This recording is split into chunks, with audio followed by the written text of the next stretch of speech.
এই যে কি ব্যাপার, এরকম নবাবজাদের মতো করে একটা একটা করে ইট তুললে এই কাজ কতক্ষণে শেষ হবে? সারাদিনেও তো মনে হয় না শেষ হবে। এদিকে এসে দাঁড়িয়ে কথা বলো। ম্যাডাম আমি তো সেই থেকে এই ইট আপনি আমার বলেছেন যে যতগুলো আছে এই জায়গাতে সরাবি, তারপরে তাই আমার সাথে দেখা করবি। তা আমি তো এই কেবলমাত্র এই কটা তুলেছি, দেন এই কটাই তুলেছি। এ হ্যাঁ বাবা, সেই সকাল থেকে শুরু করে এখন দিনের 4টা বাজে মাত্র, এই কয়টা? তাহলে আমার এই কাজ কখন হবে? সন্ধ্যার মধ্যে শেষ করার কথা। ইট ভারী জিনিস না, তুলতে তো কষ্ট হয় তাই না, এই জন্যই তো আমি আস্তে আস্তে করছি যেন হাত পায়ে না লাগে। ইচ্ছে করছে টাকাটাও যদি আজকের এভাবে আস্তে আস্তে দিতাম তাহলে কেমন হয়? টাকা তো আপনি আসতেই দেন, টাকা আসতে দেন না তো কি জোরে দিয়েছেন কোনো সময়? হ্যাঁ জোরে তো কোনোদিন দেননি। এই আজ পর্যন্ত তোমার যা কাজের মাইনে তার থেকে বেশি দিয়েছি। আচ্ছা যাই হোক, এত কথা বলো না। শুধু এইসব কাজ করলে হবে না, তোমাকে রাখছি কি শুধু এগুলা করার জন্য? আমার রুমে কিছু পার্সোনাল কাজ আছে। রুমে কি কাজ আবার? আজব তো, আমার কি অন্য কোনো কাজ থাকতে পারে না? মানে বাড়িতে তোমাকে রাখছি কি টাকা দিয়ে শুধু শুধু না? এসো আমার রুমে এসো, পরে বলছি বাকিটা। 1500 টাকা বেতন দেয় মাসে, আবার রুমের কাজও নাকি করতে হবে?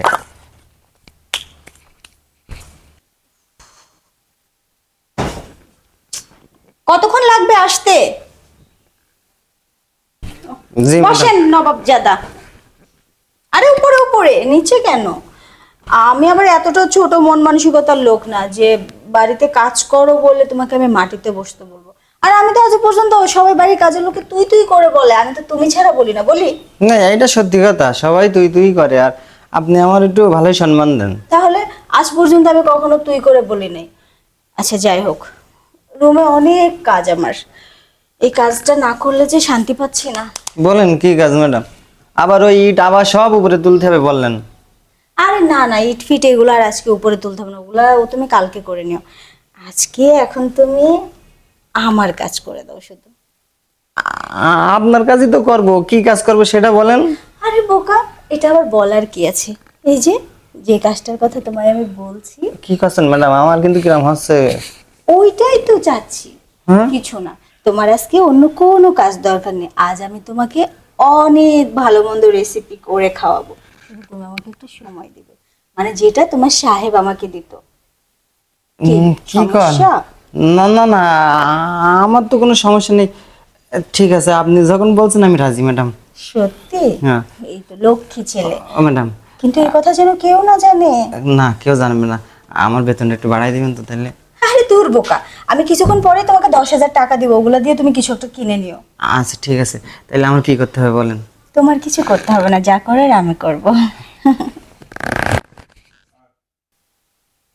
আপা, এই সারাদিন তুমি এত কাজ করার পরও এত এনার্জি কি করে আসে?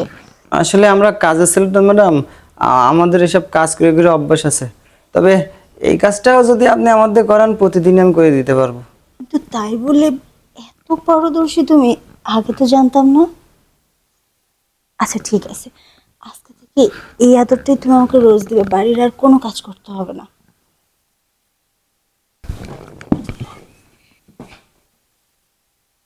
কি, ওই ইট তোলা কাজের চেয়ে এই কাজটা কেমন হলো? এই কাজটা অনেক শান্তির কাজ।